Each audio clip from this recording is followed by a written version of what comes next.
Kha'Zix, while Cloud9 are happy to play Kha'Zix in the jungle on Ku, Jwow is even more happy to play Kha'Zix up in that top lane after we saw that miracle casual steal yesterday in game number 2.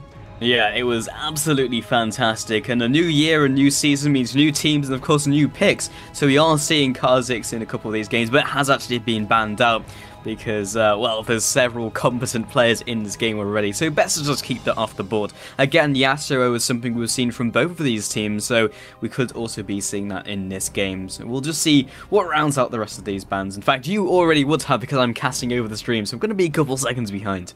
Yeah, we've already had a Shyvana locked in for Cloud9, and we saw earlier today and yesterday Cloud9 very confidently giving away Shyvana and Mundo to their opponents because they have this counterpick of Trundle in their arsenal for that Shyvana-Dr. Mundo combination. Now, picking Shyvana first means either they are just going to prioritize a slightly different team composition with the strong pick of Shyvana, or they don't want to let a team the level of Lololol have both strong picks because perhaps they're not overly confident that it'll work 100% of the time. Yeah, and by picking Shyvana first, okay, a Lololol decides to pick up Mundo here, Odoamne does nothing stopping him from picking Trundle again, then putting Shyvana in the jungle, and then having that matchup anyway. So there is no downsides to picking Shyvana first, especially when you're the team of Cloud9, so we're just going to have to see exactly what Lololol decide to put into their setup. Yeah, of course. Unsurprisingly, we see that Lee Sin has been picked up. Another high-profile pick for both of these teams, actually. They want to take that away from Ku because Ku is fantastic on Lee Sin, but nevertheless, Lololol will be happy with that in their arsenal, alongside Thresh. And then Cloud9 following up with the Gragas that we've seen time and time again from them, and Vi. So it will be Shyvana in the top lane, so no Trundle, I would expect, in this game. They are, however, going for far more meta picks. Yeah, we typically don't always see Thresh all the time, but that doesn't mean that they instantly pick out the Mundo, and therefore they can't just say, okay, easy, we can just go Trundle. So, as you said, they go with the meta picks, which are much more solid. It doesn't necessarily mean that Lololol have to pick up the Mundo, which would be funny, because I think it's one of the first times in any game that you would ever see a Mundo not banned and also not picked, but it would actually make sense in this scenario. So, Thresh being picked up as a more conservative pick, but again, Dioud on Thresh is absolutely insane, so it's comfort for these players so far in the picking phase. Yeah, and it looks comfort all around, because I'm pretty sure yesterday we saw Jwow playing Jax in game number 1, and he's locked it in again. Well, Morden's locked it in. I have a feeling that's going to go up to Jwow for the top lane.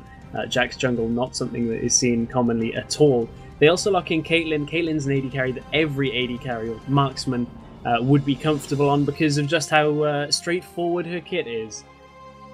Yeah, and she works so well in so many matchups, specifically against the kind of big pick at the moment, which is Lucian. You just pick Caitlyn, and then it works because Lucian cannot get in range to have that amazing trading potential. So we might see a Lucian here just to even up the lane. We might see something else, but it would be one of the safer picks against Caitlyn before that bottom lane from Cloud9. Yeah, and Cloud9 actually just answer with the Lucian alongside Karma. We saw this in game number 1 earlier today against MYM, where they ended up picking both.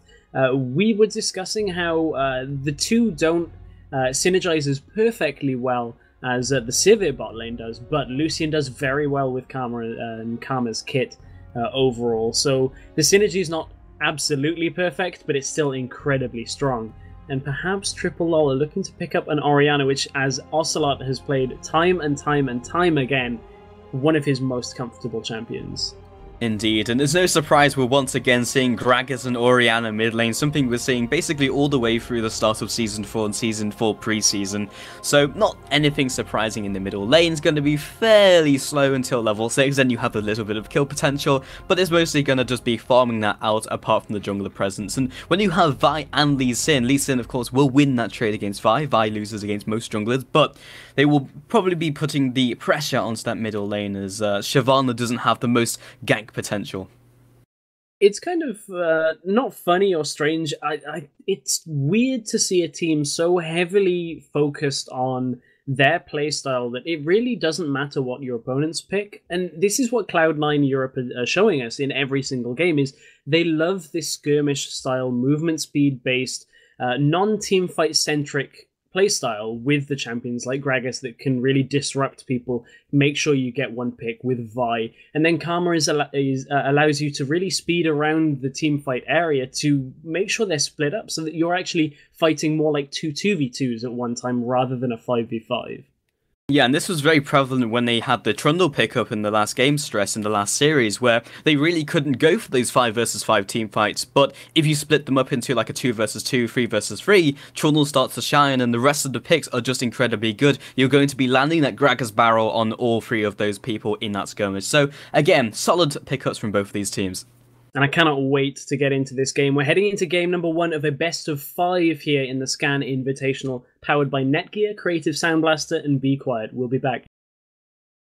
Welcome back. It's game number 1 of the Grand Finals here in the Scan Invitational, powered by Creative Sound Blaster, Netgear, and Be Quiet. And it looks like Lololol are looking to be aggressive in the beginning of this game. I am Stress alongside Pulse, who I believe is having a couple of little spectator issues, but it looks like Dioud is looking for Voidle. They don't quite land the hook, but get the flash out of Voidle, so that will leave the bottom lane for Cloud9 a little vulnerable in the early game, so good early play there by Lololol. Now, Pulse, are you with me in game? I'm not yet. I'm still attempting my best to get into this action, but the client is not playing. Okay, well, hopefully you can join through perhaps an alternative method, maybe being able to spectate through LOL Nexus or something like that. But, however, we are in game number 1, so let's keep things rolling on here. Looks like after that initial part of aggression, that Cloud9 are going to set up their defensive start, as we've seen out of them quite a few times. Lololol tend to be the team that are the ones to change things up. They've been a little more aggressive in the early game, and actually look like they want to do a lane swap here, putting Caitlyn and Thresh up towards the top lane. And this is not something we've seen on stream all tournament long. We didn't get a chance to broadcast Lololol earlier in the day as they played against Super Team EU Kappa, but I wonder how those games went. They went 2-0 against them. This is the first lane swap that we've had here for the Scan Invitational, because it's not something that is done so often anymore. After the changes to turrets, they got extra resistances earlier on in the game, and it just makes the 2v1 lanes a little bit more difficult. We'll see how this favors both teams. Any news, Pulse? Not at the moment. I'm probably going to be right back for a couple minutes and see if I can get something sorted. Sure, not a problem, as I will continue to take us through this early game. Now, a common strat that we've seen when implementing these 2v1s is that the top laner will roam around the jungle for the first few camps with the jungler. You can see that Cloud9 are doing that already on the Wolf camp. They didn't choose to put Jwow alongside Lee Sin because Lee Sin started up in the top side of the jungle, so it's a little bit more difficult to do that. So Jwow is going to be still level 1, whereas you can see Odoamne will have a little bit more experience from roaming around the jungle here. Jwow does hit level 2, so we'll be able to farm a little bit more confidently under that tower, but the red start from Morden allows him to appear in lane here at around the 3-minute mark. This is a very end of Season 3 style of jungle route here with that 3-minute gank here to defend that bottom tower. Meanwhile, in the mid lane, you can see Febiven will go aggressive, forces the shield out of Ocelote, but the trade is about even on the health. Still haven't had Odoamne return to that top lane, and rather than pushing heavily up in the top, Caitlyn and Thresh really just have kind of tried to freeze the wave a little bit and farm out as much as possible. And that's a little bit strange from a champion with the pushing potential of Caitlyn. Normally, with a strategy like that, you'd end up pushing through very early, but because Odoamne hasn't been in lane, they can't force him to sacrifice anything without shoving a giant wave with that cannon wave like they just did. So that's why their delayed push got pushed up. But the burnout from Odoamne burns through the minion wave and manages to really just delay that push. So the 2v1 isn't a fast push strategy right now, it's more to deny Odoamne's Shyvana. As I wait perhaps for Pulse to rejoin me in this game, hopefully he will be able to get in. We see Ku has joined Odoamne in the top lane to just make sure that he's safe. Hook doesn't quite land out of Dioud in this instance, as Morden looking aggressive in the bottom lane. And these junglers are very similar, both like to play aggressive in the early game and really like to put the pressure onto the lanes, as Morden will sit down in this lane alongside Jwow. And Ku normally the one playing Lee Sin, but Morden managed to take it away from him in this game. You see Ocelote just checking another barrel in mid. He's got to be careful he doesn't take too many of them, but Ku maybe looking to go aggressive in the top lane. Hook doesn't quite land. They grab the minion instead. And Cloud9 just want to take things a little bit more relaxed in this early goings. No early first bloods like we've normally seen in the Cloud9 games when Ku is running that Lee Sin.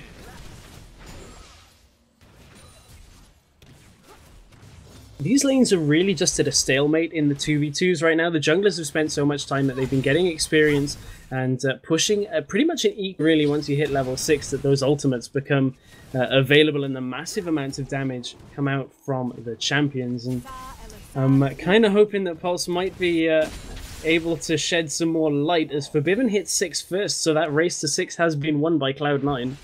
Yeah, I'm completely unable to get into Spectator at the moment, so I'm still trying solutions, but it's not working out. Okay, I will continue on the solo cast for game number 1 of this, but hopefully we'll be able to get you in for the rest of the series. There goes the shockwave out from Ocelote to keep himself alive, and the shield tries to get more damage on, but not quite able to get it.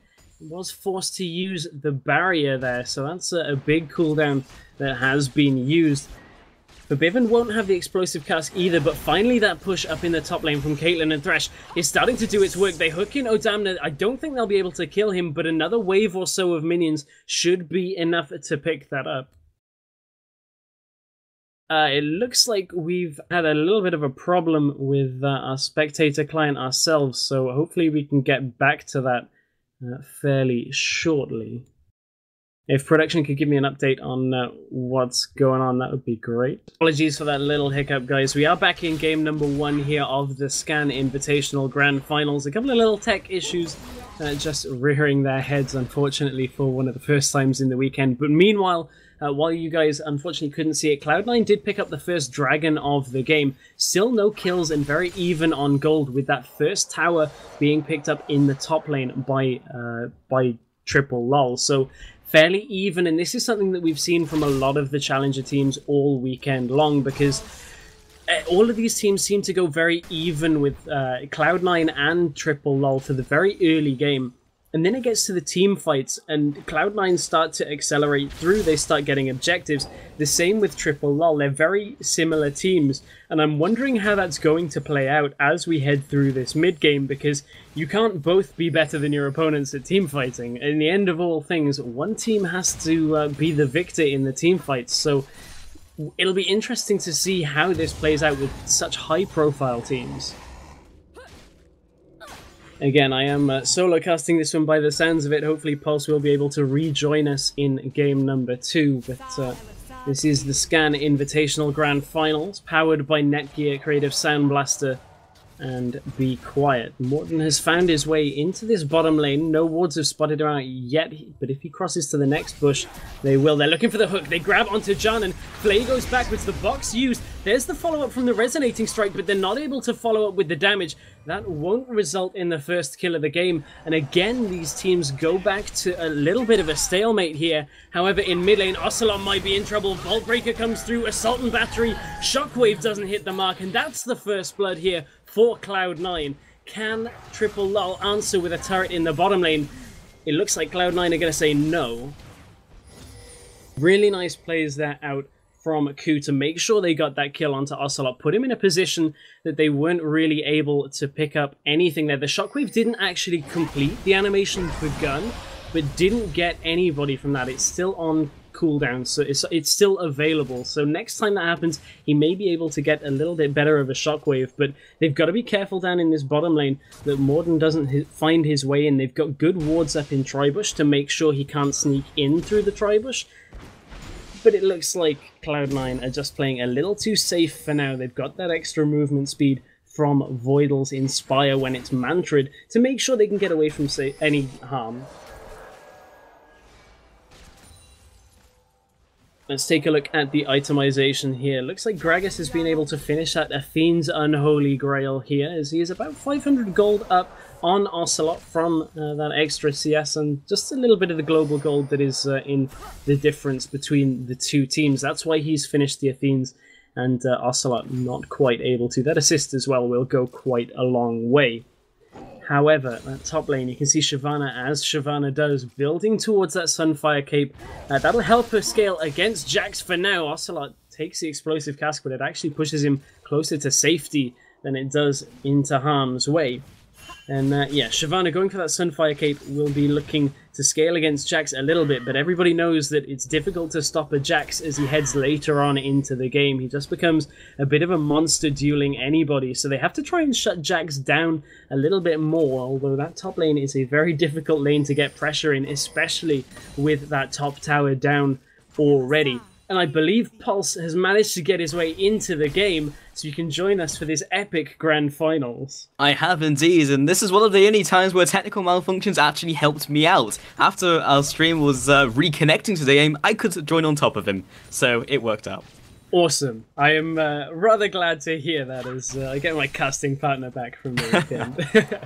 Outstanding. So fill me in with what's been happening for the rest of this game. We've had a kill and a dragon in favor of Cloud9, and the turret has gone in favor of Triple Lol. We had a lane swap early on with Caitlyn and Thresh going up to the top lane, stacking a big wave, but here comes more action in the top. Yeah, Q already aggressing onto that Jax once again with the Shyvana ultimate coming across. That'll be Dragon's Descent. Q trying to just lead the charge onto Jwow. Will be knocking him blind through the bush and picking up another kill for Cloud9. Just getting a message over to our production so we can get the champions in the right order again, because when you rejoin the game it resets them, so unfortunately it's not quite there in the right order quite yet, but we are still at a 2-0 game here. Both kills going over to Vi, so these consistent lanes out of all of Cloud9's composition just really kind of ending up really well so that Ku can get those kills. None of the lanes are that far behind, if any. They're ahead in top, ahead in mid, and behind ever so slightly on CS. So Vi is able to get these kills and get those ganks off very easily. Yeah, and Q was also able to pick up the red buff at the same time on top of that gank from on top of Jax. So then we'll be donating the blue buff away and should be able to rotate towards his own red. So Morden's going to be even further behind. And as a Lee Sin player, it's very difficult to catch back up again because you generally do become like a utility bot in teamfights, getting that right pick at the start of the fight. But if you do not have the damage to offer, because generally you'd like to get a couple kills early, so at least your damage remains relevant for a couple more minutes. And that's one of the byproducts of that 2v1 swap that I was going to mention earlier, but unfortunately didn't quite have the time in the game to do it. That doing that lane swap meant that Morden had to sit in the solo lane with Jwow, and lost all of the advantage that Lee Sin has over Vi in the early game, where Lee Sin desperately wants to trade in the jungle as much as possible, and Vi cannot take that. Now Vi is at 2-0, and that kind of trade won't go in Lee Sin's favor anymore. It's also interesting because Shyvana Jax is the lane we don't really see very much of. You just generally see the big power top laners like Mundo, like Shyvana, who do very similar things, but Jax becomes a bigger threat in terms of damage, while Shyvana has a bigger threat in terms of like dueling potential and tankiness. But Jax will actually begin to outscale Shyvana later on until the game, and when you have that split pusher, it might be difficult at some point for Odoamne to stay on top of that, but the extra kill in that early game because of that gank will help matters. Ku was looking around for the gank that they got on Ocelote earlier. Will start to rotate around to the bottom. This is one of the first times he's had his presence here. Yep, Q using a Sultan Battery immediately onto Yuki, and not the Death Sensor, but the Dark Lance was not enough to keep him alive. Dioud will be flashing over his own box, and Culling just tags him as he escapes his own lane, but Morden and his ally of Ocelote are unable to reach that tower in time, and that will be dropping to Cloud9. Yeah, that's another tower in, well, the first tower in favor of Cloud9, of course. It was taken earlier by Triple Lol, but Febiven has had that Inspire put on him, is looking for another kill. Cask not available. Ocelote does manage to get out alive, but Ocelote has been under quite a lot of pressure from Ku and Febiven. They've made it somewhat of a point to make sure that Ocelote is as uncomfortable on Orianna as possible. Yeah, and Cloud9 have just picked up small advantages all over the board, and Vi has been soaking up those kills as every gank has happened. So they've not only taken the dragon, but they will be able to maybe look for this kill. And so Ocelote Dioud has actually interrupted the Vault Breaker, flash out of the shockwave, and will indeed whiff. So that's a big ultimate off cooldown. Yeah, and that's the second one actually out of Ocelote that hasn't quite hit the mark. Of course, the first one didn't quite go off, died before the animation completed. So the first one that really wasn't quite in the right place, but there was a flash out from C9, so it's worth burning that Orianna ultimate for the flash anyway, because the follow-up wasn't quite there. So it was actually good that Ocelote used that shockwave. Yeah, of course, and that early kill and the extra CS advantage from Shyvana is making it very difficult for Jax to go toe-to-toe this early on to the game before he gets the itemization, and is actually drawing Morden up to the top lane to try and stop that push. And Odoamne, he's just gone for the golems, wait until Lee Sin recalls, and will probably just carry on pushing again. So all the threat of Morden early game has been completely mitigated. Yeah, and it's just one of the byproducts, as we said, of that early 2v1. Now, normally when you do a 2v1, or at least it used to be when you 2v1, it was either to really put somebody behind or to push a tower incredibly quickly and get people behind that way rather than just denying CS and experience. The really smart rotation meant he's able to get that early ahead, and Cloud9 are looking to skirmish. Yeah, and that's one of the first jungle, sporting a double longsword and the Doran's blade. Again, Odoamne moving on to Jwow, deep striking out, and the ultimate's might. And Morden is just trying to reclaim some of his jungle. And this is they're in their opponent's jungle with the 3 outer towers down, and Ku again is looking to go aggressive onto Morden. It apparently doesn't matter what Ku is playing, he will still try and counter jungle you. Odoamne is actually being outtraded by Jax, but being on such low HP, that is going to happen. Ku still sticking around the area, making sure Morden is just uncomfortable in his own jungle. And I'm glad we're seeing Ku go back to this aggressive style. We saw it in the very first game that Cloud9 played in the tournament. Ace in the hole! Oh, miscommunication didn't quite let them block that. Yeah, Febiven has arrived though, and Dioud will be dropping the friendship tester, as I like to call it. Was not proven this day. Ku will be trying to escape in the middle lane, and indeed will get out of there with Vault Breaker. A good escape by Ku. There's Ocelote used the shockwave, wasn't quite able to pick up the kill, and Cloud9 have themselves an advantage. Dragon is coming up in about a minute and 30, I believe. It has been Lololol that has got both dragons in this game. One when we were off the screen. Actually, I believe the first one was Cloud9, was when we had the disconnect. So a dragon apiece so far, but the gold is heavily right now in favor of Cloud9. They're 4 kills to 1 up with an extra 2 turrets, but they can't be too confident right now. Yeah, and Blue was taken away using the culling, and it wasn't actually the best damage from the barrel from Febiven. So in the next minute, that's going to be denied from Ocelote, making it even more difficult to go for this fight. And we've seen time and time again that Cloud9 really just want that skirmish team fight. They don't want the centered team fight on 5v5. They want a 2v2 and a 3v3, or some different composition of split fights. They do not want to take your headlong team fights. So Cloud9 are already setting up for that. They've got great wards out looking for picks. You can see already the top jungle is littered with Cloud9 vision, and really that is just what allows them to make plays like this. Again, Jwow using the leap and the flash, but doesn't decide to... in fact, QD still decides to use his Hult and Battery, and maybe not all that useful in that situation. But 10 seconds left on Dragon. We'll have to see whether Cloud9 want to go for it or not. They definitely have the capability to stress, but they don't want to clump up for Orianna. Morden and Jwow find themselves a couple intruders in their own jungle. Odoamne is very mobile, has the Dragon set still available. Vault Breaker's being charged up, and this collapse was not successful. Yeah, it's difficult for Lololol to be confident that the rest of Cloud9 aren't around. They have some vision on mid and the Wraith area, so they knew they weren't straight there, but with the mobility of Odoamne and Vi, they're able to get out over the Baron and then really reposition to a better place that Cloud9 want to fight at. They take down the Dragon, Still quite a low-kill game here compared to some of our other games, but Ku is maybe looking for one for himself. Yeah, Ocelote chunked down to about 50% HP with literally all the Vault Breaker and denting blows by itself, and Jarman also picking up the kill, or almost picking up the kill. Yuki may indeed fall. Ku, aggressing force, does not quite yet have the assault and battery as it was used in the top lane. And Ku just wants to fight. His aim right now is fight as much as possible, because on Vi, that's, well, it's not that often that you see a Vi early on wanting to fight, but those early kills have gone so far to this point in the game that there's a lead in CS for Vi in the jungle over Lee Sin and 3 kills, and that's just something that has really been set up by these consistent lanes out of Cloud9, and it's something that's very reminiscent of North American Cloud9. Their lanes are winning, it allows their jungler to completely control the pace of the game.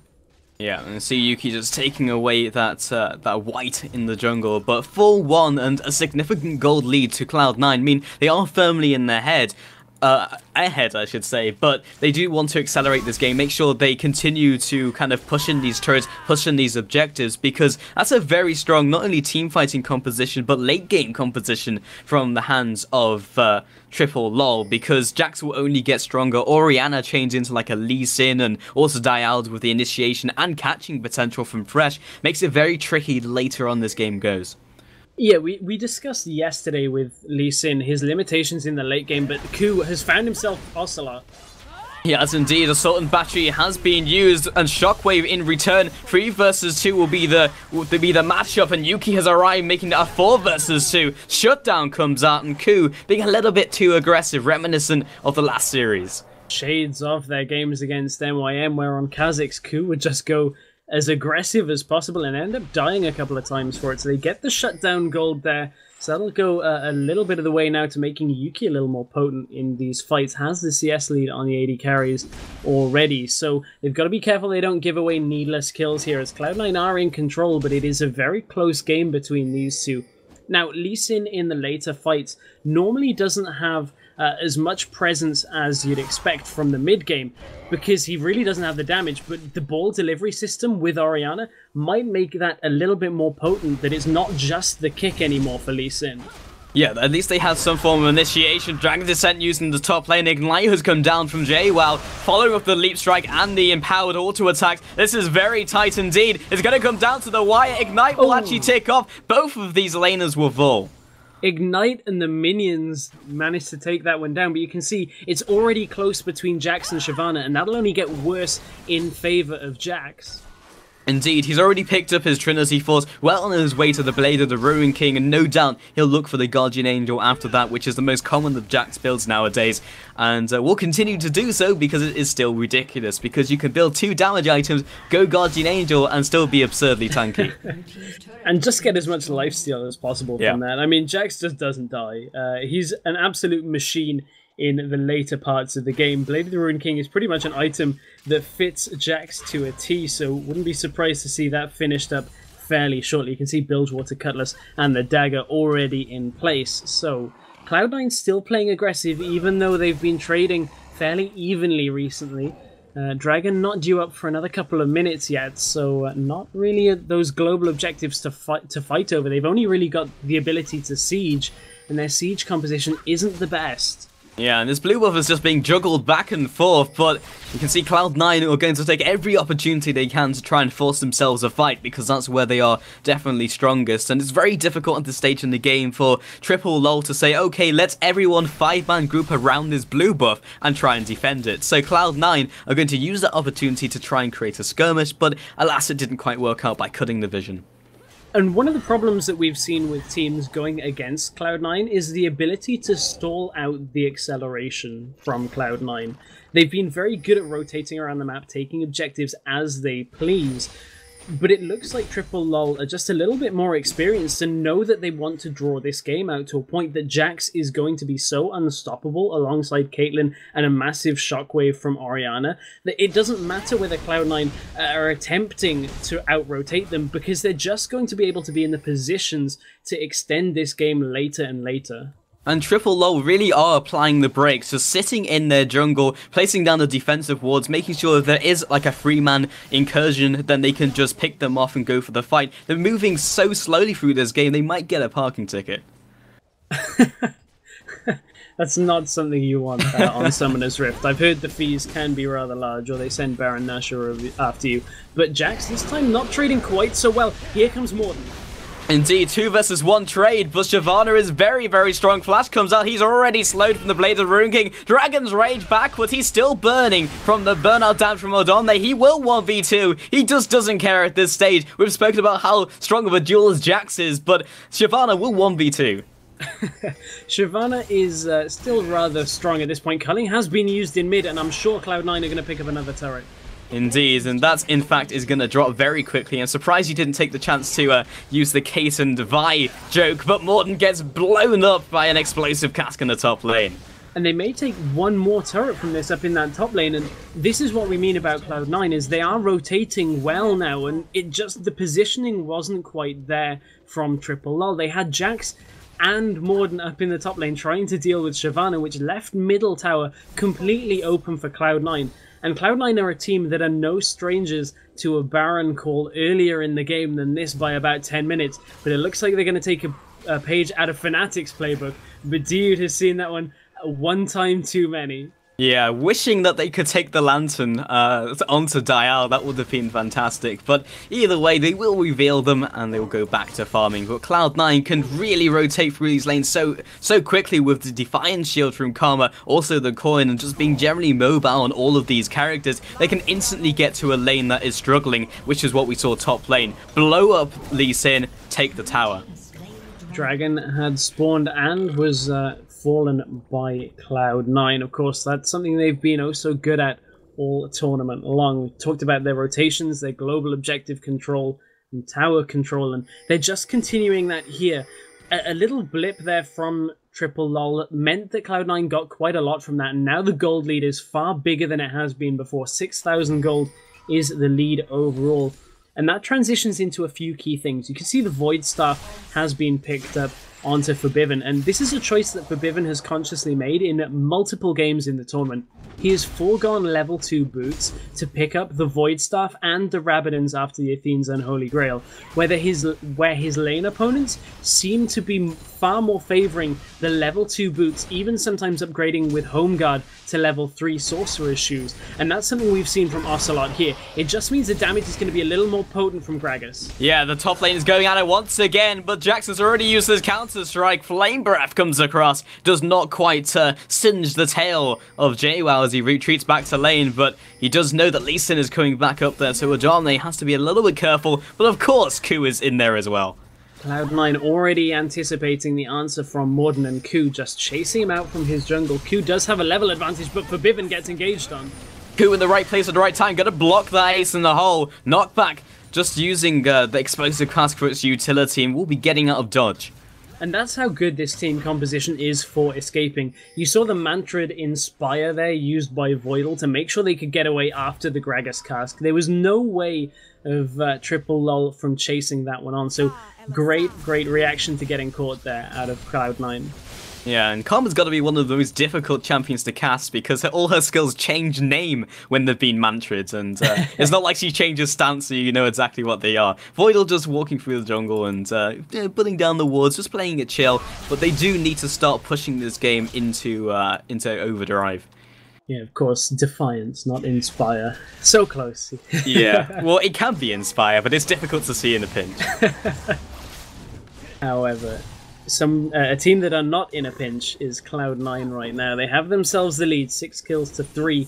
3 towers up over Triple Lol as well. And this is the point where Cloud9 start to rotate to Baron, and you could see Voidle and Febiven were already looking at that Baron, but none of their big solo target damage dealers were around, so no real way of getting that. Just making sure that there are no pink wards around so that they can then rotate around and clear it out with pink wards of their own. Yeah, and something at least this game Lololol don't have to be too scared about is the instant rush down from Cloud9. I mean, they have wanted to go onto the Baron and take it as fast as possible, but they don't have a lead, they're not sporting Kha'Zix. They can't just nuke it and hope for the best. So at least they have that in the back pocket. At least they got that little blanket so that they just don't lose Baron from nowhere and then lose the game. Yeah, because we've seen that a good few times.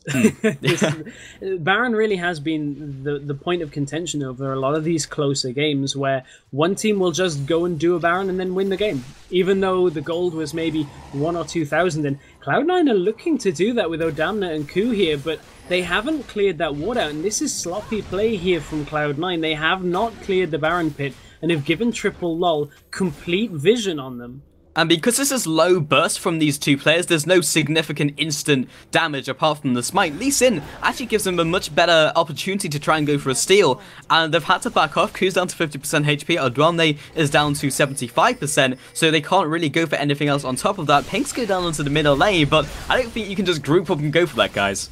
Yeah, I'm not sure that's the best option for them there, but that was a little sloppy out of Cloud9, I've got to admit. Normally they are far better than that. The trinket was not available for Vi, so whether they used it a little bit further out of the pit and didn't catch the ward in the back of the Baron pit remains to be seen, but that's not normal out of Cloud9 Europe.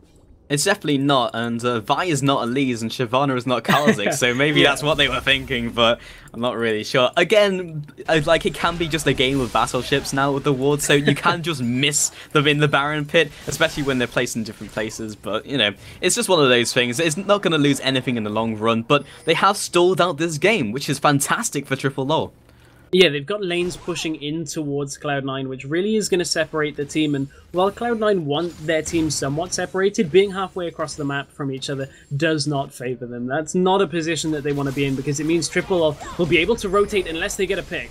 Yeah, this is a position they want to be in. Can they block up the Lantern? The answer is no, and Ocelote will go ahead and recall. Are there any objectives they can capitalize on? No.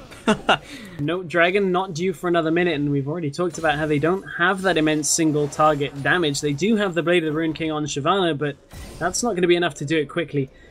Health warning ping does go up on Febiven off the ace in the hole, but not enough to take down that really quite tanky Gragas. Indeed. He actually took a surprising amount of damage from that ace in the hole, kind of a show of strength more than anything from Yuki60 over here, but again, rotations come through, see if they can beat them at their own game. Dioud's death sentence not quite living up to his name just yet, and again, Cloud9 pushing down the middle lane, Culling coming across. Morden has come into the fight, he's got no method of escaping. Odoamne is already there, they actually go for this fight. Jackson's coming from behind, trying to take out that back line. He's being kited around by that Karma, who is protecting the AD carry. Huge Gragas barrel, Yuki drops below 10% HP, double kill comes in for Orianna. Ocelote goes huge, and Jwow finally collects the back line. Jwow and Febiven are still alive, but 3-for-1 trade. They're going to have to do something godly to go any further. And that was the team fight that Cloud9 cannot take, and they chose to engage it. Their 5v5 team fight is not as good as Lololol. I do not know why they would engage that. They moved forward and allowed Jax directly into the Karma Lucian backline. Jwow's going to try and re-engage. Yeah, Assault and Battery, a huge shield from Barrier, and the ace in the hole will be blocked by Febiven. I'm not sure if his hitbox is bigger, but it should be. A barrier and the shield from Ocelote in stereo allows them to survive through that. Jwow also picks up the dragon for himself, but I really do not understand Cloud9's attempt there at a team fight. Maybe they're just getting a little bit antsy and a little bit hesitant to really try and force Lololol around the map, but they let Jax into their backline, and he shredded through Lucian and Karma. Lucian nearly got a lot of damage off, but Counter-Strike was available to make sure he didn't end up dying, and Jax just shredded through everybody.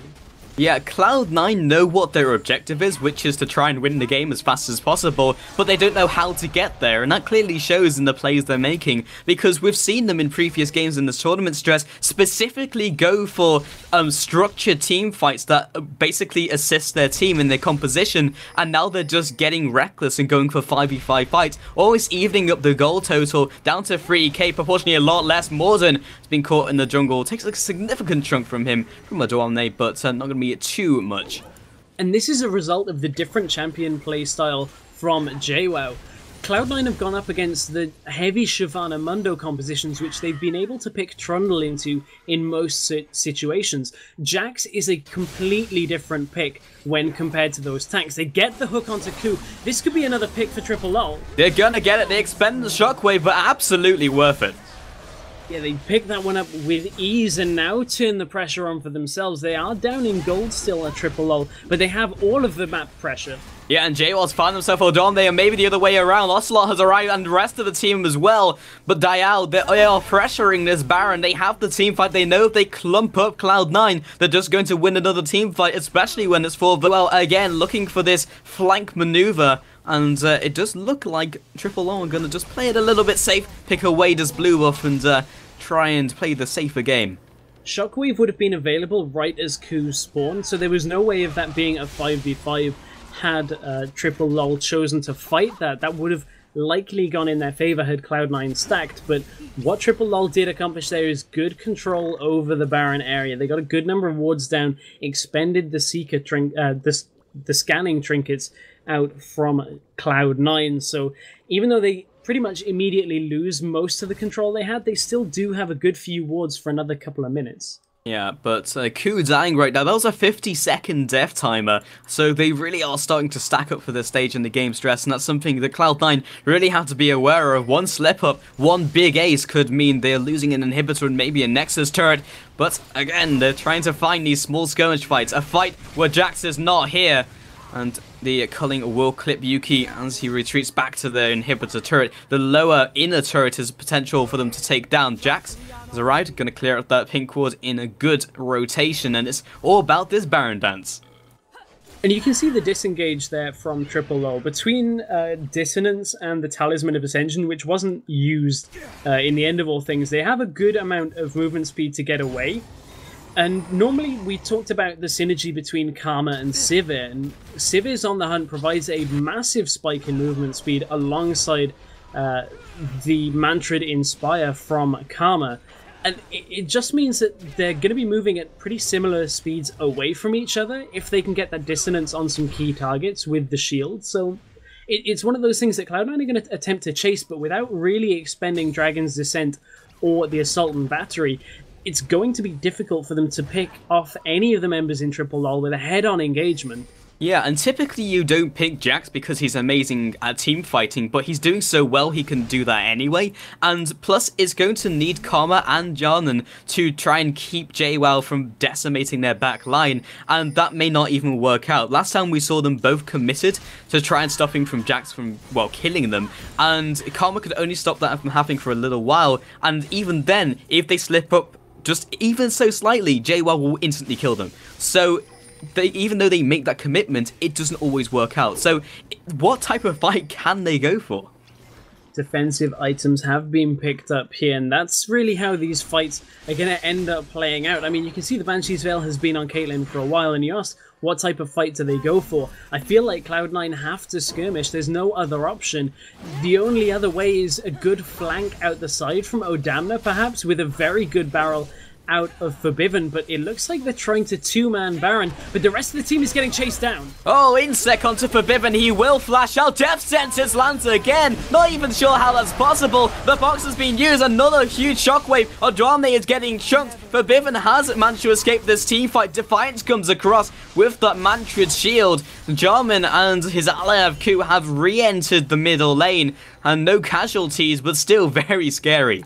There was one casualty in that fight, and that was the Baron. It was taken by C9 during that, and that was an incredibly risky play. I cannot express how insane the play to go and two-man Baron while the rest of your team is getting attacked is. That is incredible confidence out of Cloud9. At 40 minutes into the game, that could have been a game-ending decision from Cloud9, but it might have just become a game-winning decision. Yeah, it was so sneaky, I didn't even catch it towards the end of that teamfight stress, and I was looking at that, I was like, how did Ku take so much damage from jungle camps? And saw that the Baron had actually fallen. So, right now, with a Baroned up team, they can definitely go for these, well, I'm not even sure if they can definitely go for teamfight stress, because we've spoken about how good Lololol operate later on into the latter parts of the game, and they've already reached that stage, 40 minutes in. They've got to make sure all the waves are pushing for Cloud9. I mean, Cloud9 obviously have to ensure that their waves are pushing in towards Triple Lol.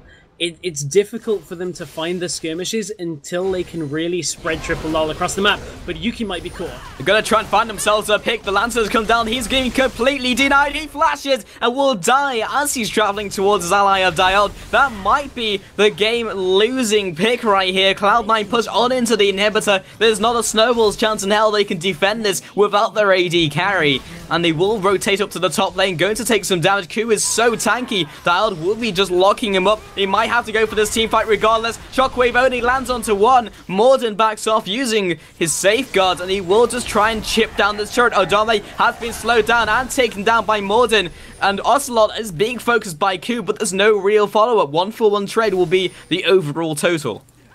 It's just such a difficult spot for Cloud9. They got the pick that they wanted, but tried to tank up the tower. And even though the Shockwave didn't quite hit the mark, it split Cloud9 again. And that was the point that they needed to be a little bit more grouped by the fact that they could burst down the tower very quickly and then take another inhibitor. With one inhibitor down, yes, they now have the map control with the Baron buff as well, so they're very strong. But Triple Lol will be able to clear the waves in this middle lane. Remember, inhibitors on the preseason patch only spawn minions in the wave the inhibitor has been killed in.